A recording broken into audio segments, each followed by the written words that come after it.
Друзья, приветствую вас! Вечерний обзор. Давайте рассмотрим текущую ситуацию на рынке, какие новости произошли и какие движения можно ожидать. Так, ну сегодня нас порадовали, можно сказать, Соединенные Штаты. Продажи на вторичном рынке. Они, несмотря на то, что растут по сравнению с прогнозируемым, они падают по сравнению с предыдущим. То есть здесь наметился тренд. Здесь смотрите, какая есть тонкость. Она заключается в том, что продажи, первичные продажи домов, то есть когда заключают контракт на строительство, это действительно движение экономики вперед и вверх. Потому что для того, чтобы построить дом, где основная стоимость всего, это стоимость труда, стоимость услуг, это, соответственно, означает создать новый капитал в чистом виде. То, что касается вторичного жилья, здесь в большинстве случаев идет фиксация прибыли инвесторами. Ну, по крайней мере, в текущий момент времени. Вышедшие данные, с одной стороны, они выше прогноза, то есть здесь есть определенная коллизия. Получается, рынок более динамично недвижимости двигается, чем предполагалось. Но, с другой стороны, весь тренд, который здесь идет, он на снижение. То есть здесь, по сути, затухание активности, но это затухание активности, оно может быть связано с тем, что инвесторы, они не торопятся фиксировать прибыль и распродавать недвижимость. Ну вот такие страшные заголовки на российских сайтах доигрались, когда американская экономика рухнет. Ну, на самом деле там не очень удачный перевод статьи с CNN. Так, друзья, ну вот на самом деле есть такая интересная очень тема, которая касается рынка недвижимости Канады. Дело в том, что он действительно берсерк. Рост цен с начала года 40%, и на то есть основания. Эти основания, они связаны с двумя факторами. Первый фактор заключается в том, что обеспеченность жильем на одного жителя в Канаде, она по сравнению с Соединенными Штатами достаточно низкая. И здесь идет очень большой поток иммигрантов. То есть это страна, которая она создает все условия для того, чтобы люди переезжали и жили в этой стране. Соответственно, такой подход вызывает дефицит, и на фоне этого дефицита начинает раздуваться пузырь.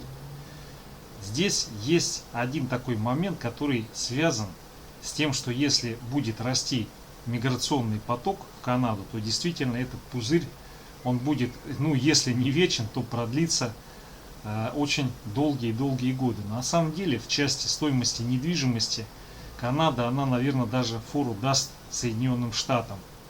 Потому что, например, как вот есть такое понятие американская мечта добиться в жизни успеха. Так вот шутливо, иронизируя, говорят, есть такая штука китайская мечта. Это приехать в Ванкувер, взять ипотеку, поработать несколько лет по найму, выплачивая эту ипотеку и дождаться, когда стоимость дома вырастет в 3-4 раза, его продать и уехать с $1 миллион назад в Китай. Вот такая вот китайская мечта. Ну и, соответственно, такой рынок, он волей-неволей будет расти. И я думаю, в ближайшее время, в ближайшие 1-2-3 года, наверное, правительству Канады придется какие-то ограничительные меры предпринимать на инвестиционную недвижимость, потому что это может, если такая гонка цен продолжится, это может ухудшить ситуацию в экономике и, соответственно, снизить реально располагаемые доходы. Вот. Ну, а на текущий момент все растет, и конца краю этому не видно. И в том числе здесь значительную роль сыграло то, что восстановились нефтяные цены, и то, что в Америке растет спрос на бензин. Ну, а Канада, она, в общем-то, добывает нефть для Соединенных Штатов. Так, ну вот такая интересная тема обсуждается. Верите ли вы в капитализм и должны ли вы работать по выходным? Но на самом деле я думаю, что здесь каждый должен для себя принять решение сам. Кто-то требует полного погружения в дело, и тогда действительно этот человек должен очень много времени уделять работе. Но есть и такие люди, которые успешно справляются за несколько часов и, соответственно, потом могут проводить время как им угодно. Поэтому здесь, мне кажется, на вот этот вопрос нет однозначного ответа. Тут каждый принимает решение самостоятельно. Единственное, только надо иметь в виду, что если для человека то, чем он занимается, его бизнес, его работа, это любимое дело, но он как бы сам и по себе будет работать круглосуточно и заниматься этим. С другой стороны, если для человека это не любимое дело, и он этим вынужден заниматься круглосуточно, то это неизбежно подточит его и физические, и духовные или психологические силы. Так, ну вот, обсуждение по поводу того, что продажа домов уже в Соединенных Штатах, не в Канаде, их снижение, которое наметилось, а тренд на снижение, это может быть ужас, который приведет к обвалу цен. На самом деле, вот насколько я эту ситуацию вижу, снижение продаж вторичного жилья в Соединенных Штатах, оно не столь критично. Вот если начнет падать продажи первичного жилья, тогда это действительно будет ужас. Так, ну и вот инвестиционная компания Blackstone покупает компанию Suburban Home Rentals. То есть это портфель домов, которые расположены в пригородах, и соответственно есть четкое понимание и вера в то, что в любом случае в ближайшие годы вот эта загородная недвижимость купленная, она будет приносить реальный доход в виде арендной ренты, и ничего с ней не случится, никуда она не убежит. Но действительно в текущей ситуации вложение в недвижимость, оно остается достаточно перспективным. Но есть такой момент. Все кризисы, они протекают по схожему сценарию. То есть, когда должны обесцениться активы и, соответственно, кто-то должен проиграть. Этот кризис не будет исключением, и активы начнут обесцениваться. Проблема заключается в том, что выход из недвижимости, он занимает какое-то время. В отличие от акций, фьючерсов, да и даже золота, которые можно продать моментально, продажа недвижимости это процесс не моментальный. Если он начинает происходить каскадно и панически, то ничего тогда с недвижимостью не сделаешь. Так, ну вот еще такой момент, что то, что произошло на прошлой неделе, скорее всего рассматривают все-таки как какую-то встряску, но никак не разворот тренда на обвал и корректировку рынков. Но здесь надо четко понимать, что на самом деле американский фондовый рынок это по сути пенсионные накопления и благосостояние многих американцев. И соответственно, если будет схлопывание или падение фондового рынка, это вызовет массовое недовольство людей. И поэтому я думаю, то, что касается стоимости и цен американских акций, их будут держать до последнего. Так, друзья, давайте рассмотрим, наверное, мы начнем с Викса. Викс сегодня очень хорошо двигается, он вообще просто супер. Вот возврат вот в эту зону, которая ниже 18,5, даст спокойно вздохнуть рынком, набраться сил и попробовать еще понадувать пузыри на новые высоты. То, что вот это движение не получило развития, это очень позитивный момент. Это очень похоже на то, что действительно был удар, выпустили пар, кого-то помаржинколили, и все вернулось на круги своя. Здесь вот действительно получается момент очень непростой, потому что любые меры, которые будет предпринимать ФРС, американское правительство, которое приведет к сдуванию американского фондового рынка, оно вызовет очень большое недовольство у американцев, в том числе и у рядовых, у которых эти акции лежат в пакетиках и сундучках. И вопрос, как эти американцы будут действовать. Что Black Lives Matter мы уже видели. Следующее, что будет? Восстание техасских реднеков с кольтами, которые в результате просадки американского фондового рынка выйдут отстаивать свои права. Такое вполне может быть, потому что Соединенные Штаты такая страна, там все построено на инициативе, на движении людей. И поэтому, я думаю, здесь только будет какой-то очень резкий откат типа марта 2020 года. И это будет не сейчас, это будет осенью, либо вообще зимой. Сейчас, я думаю, удержит, потому что летняя жара, она расслабляет мозги, и никто не хочет ни падать, ни взлетать. Все хотят только болтаться в какой-то консолидации. И акции, кстати, тоже. Если, кстати, посмотреть статистику, то до августа месяца, как правило, все практически во все времена проходило достаточно тихо и спокойно. Даже когда какой-то шум возникал, его там как-то быстро затачивали и откладывали решение проблем до окончания третьего квартала. Но, собственно говоря, по движению Викса мы и видим такую динамику. Так, друзья, далее индекс доллара. Индекс доллара коварен, и падать на вот этот сильный уровень он никак не хочет. Падать он никак не хочет, но и расти он тоже не особо желанием горит. Здесь надо четко понимать, что одно дело движение капитала и другое дело конкурентоспособность страны. Вот для конкурентоспособности страны Соединенным Штатам не нужен сильный доллар, но им и не нужен падающий доллар, потому что все будут от него избавляться. И поэтому такие вот всплески, они вполне в рамках концепции того, что надо держать немножко голодным доллар, но с другой стороны совсем падать давать ему нельзя, потому что просто начнется выход из долларовых активов. Но есть и другая сторона медали. Ну хорошо, начнется выход из долларовых активов. Если ФРС все залило и заливает деньгами, то является ли это столь страшно? Ну, наверное, это не столь страшно. Но если возникнет сочетание обстоятельств, как в марте 2020 года, это может оказаться еще страшнее, чем в марте 2020 года.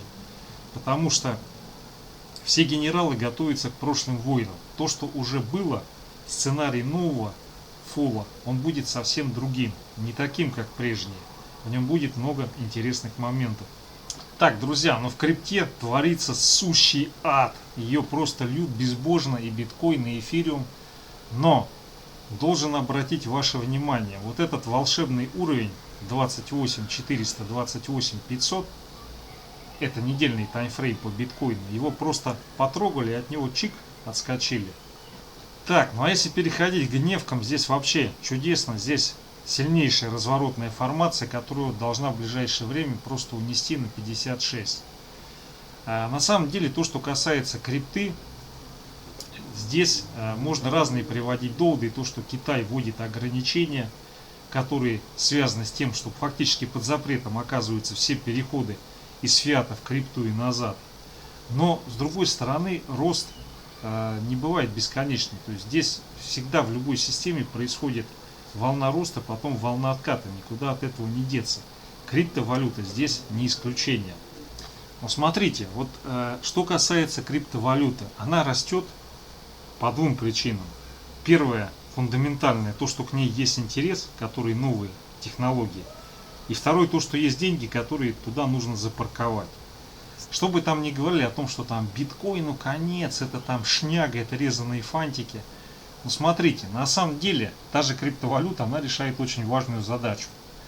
Помимо того, что здесь большие, мощные, богатые, уважаемые люди, вот в таких вот движениях они зарабатывают много денег, есть еще и другой аспект, который связан в том, что вот эти движения, они позволяют сжигать избыточную денежную массу. Ну и если мы рассматриваем биткоин, вот это недельный таймфрейм, то здесь, соответственно, у нас возникает ситуация, когда мы уперлись в очень сильную поддержку. Вот если эта поддержка будет пробита, и при пробитии этой поддержки начнется проторговка или рост объемов, то, несомненно, биткоин может улететь и в район своих давнишних значений, то есть на уровне 10 тысяч и менее. Если вот этот уровень не будет пробит, то все вот эти откаты в самое ближайшее время выкупят, придумают новую новость о том, что Китай передумал, или что, например, Соединенные Штаты вводят в качестве альтернативного платежного средства биткоин и запустят его, ну, как минимум сюда. В случае пробоя 39 у него вот есть цель, к которой он будет идти всеми фибрами души. Так, друзья, но если переходить на часовой таймфрейм, конечно, на часовом таймфрейме такого прямо уверенного отскока здесь нет. Но вот этот уровень,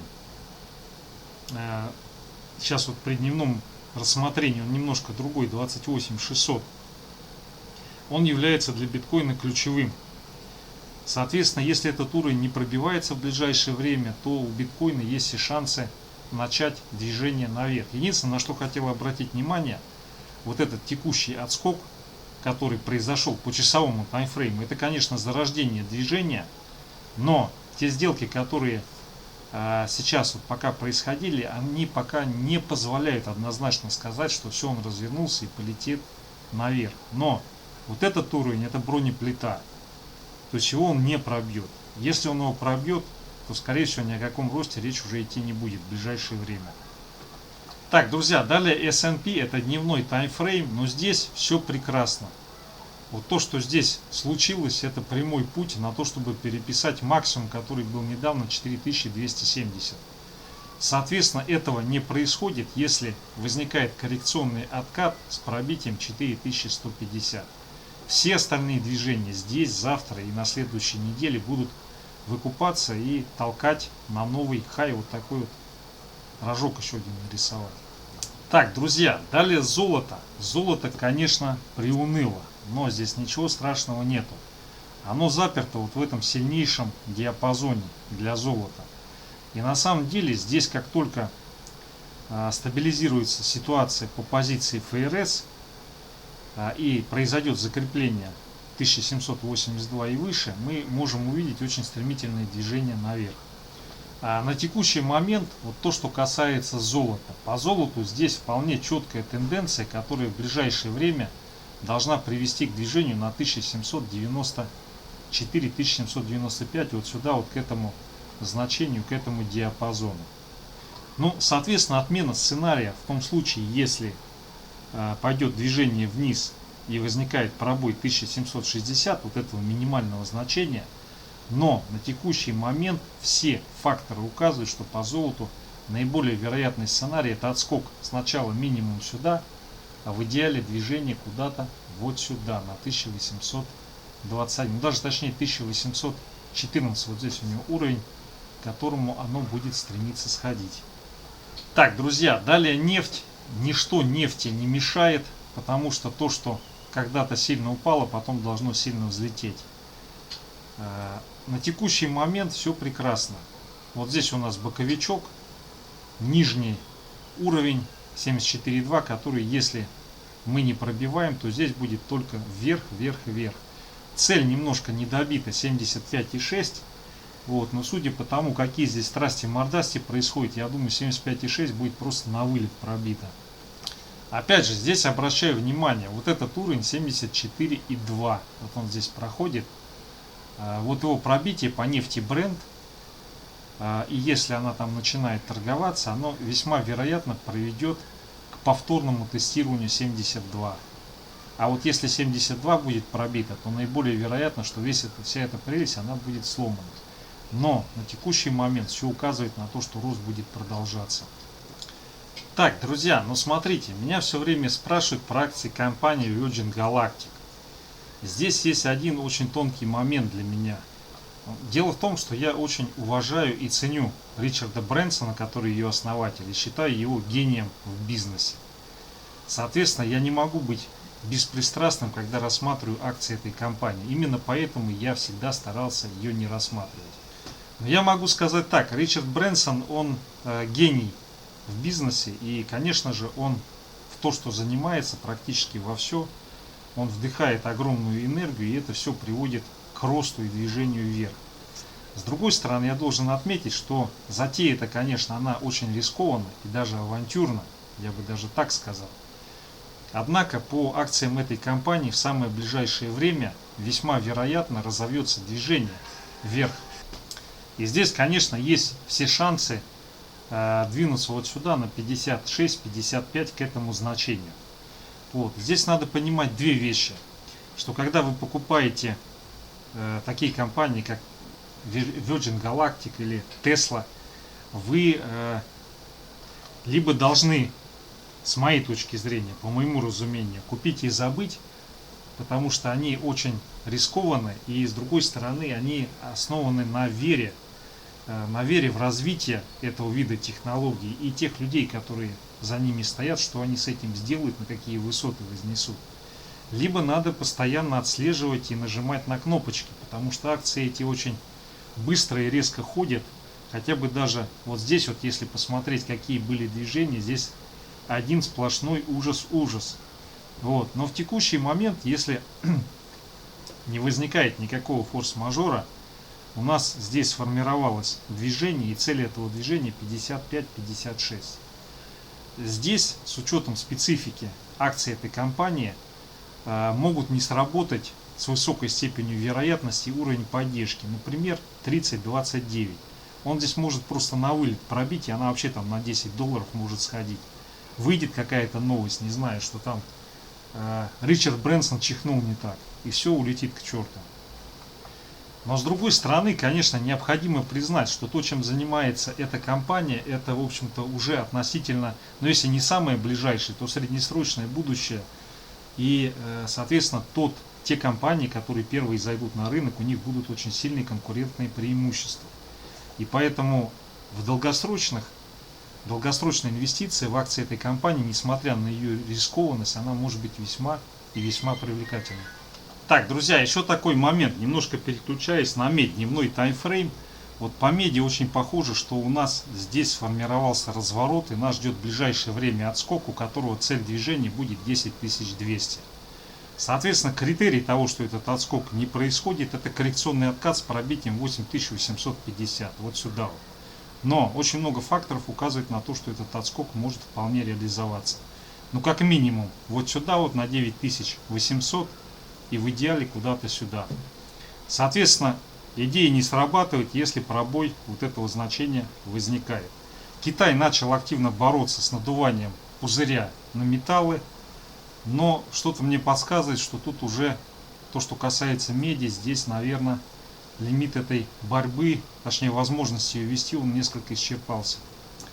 Так, друзья, дальше меня вот укоряют по поводу того, что черную металлургию я совсем не рассматриваю. Но смотрите, давайте возьмем с вами Северсталь, месячный таймфрейм. Соответственно, здесь у нас, по сути, на месячном таймфрейме реализован разворот.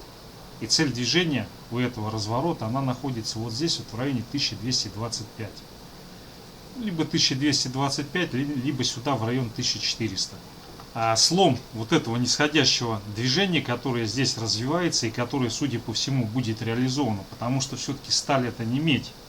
С ней проще гораздо. Здесь отскок наверх, пробой закрепления 1700. 1700 здесь выступает неким сильным знаковым уровнем, пробитие и взятие которого будет указывать на то, что вот этот весь нисходящий тренд, который пошел с конца апреля, начале мая, он сломан, и нас ждет отскок и, соответственно, движение к новым хаям. Но я все-таки сейчас бы не делал на это ставку, потому что здесь очень похожа ситуация, что произошла раздача. И надо еще четко понимать такой момент. Вот если, например, сравнивать цветную и черную металлургию, то черная металлургия, она использует руду железную. Железо это 4,5% земной коры. Железная руда есть везде. По сути, практически в любом месте можно так или иначе найти какое-то количество железной руды и ее успешно добывать, перерабатывать и выплавлять сталь. Конечно, предпочитают использовать какие-то крупные залежи и месторождения для того, чтобы минимизировать издержки, которые связаны с добычей, ну, какой-то предварительной обработкой, подготовкой руды. Но в целом проблем с добычей железа и выплавки стали нет никакой вообще. Вот с медью все не так. Меди мало, на уровне 0,1% от массы земной коры. И поэтому цветные металлы, которых очень немного, с ними реально могут возникать проблемы. И поэтому по ним и пузыри проще надувать. И эти пузыри, несмотря ни на что, потом дольше и сложнее сдуваются. Особенно это касается меди. Медь, серебро. Так, друзья, вот еще вопрос по СПО Ависма. Там очень интересные сделки происходят, которые свидетельствуют о том, что на самом деле эту компанию могут потянуть наверх и еще выше. Вот здесь как бы ситуация, она по поводу титана. То есть эта компания, это мировой монополист, который производит 50%, даже, по-моему, уже больше титана во всем мире. С титаном ситуация несколько сложная и менее однозначная, чем в случае меди и железа сравнения. Потому что титана на самом деле тоже очень много. В земной коре это минерал рутил, так называемый оксид титана, титановые белила. Его много, он, конечно, несколько рассеян, вот, но 0,5% от земной коры это очень много. Для сравнения, меди и никеля на уровне 0,01%. Вот, соответственно, то есть это металл, которого его в принципе можно его хоть завались, по идее, если разрабатывать месторождение. Вот. Но проблема заключается в том, что его добыча, она очень затратная и очень энергозатратная. Дело в том, что оксид титана это одно из самых устойчивых в мире, на планете и в космосе веществ. И для того, чтобы из него получить титан, нужно, в общем-то, приложить очень много энергии для того, чтобы эту трансформацию реализовать. Вот. И поэтому титан, несмотря на то, что он достаточно распространенный элемент, как ни крути, он особого распространения не получил. То есть его сложно выплавить, надо очень много энергетических ресурсов для этого затратить. Потом не очень экологично его производство. И с ним потом очень сложно работать. То есть его как сталь просто не прокуешь или как медь.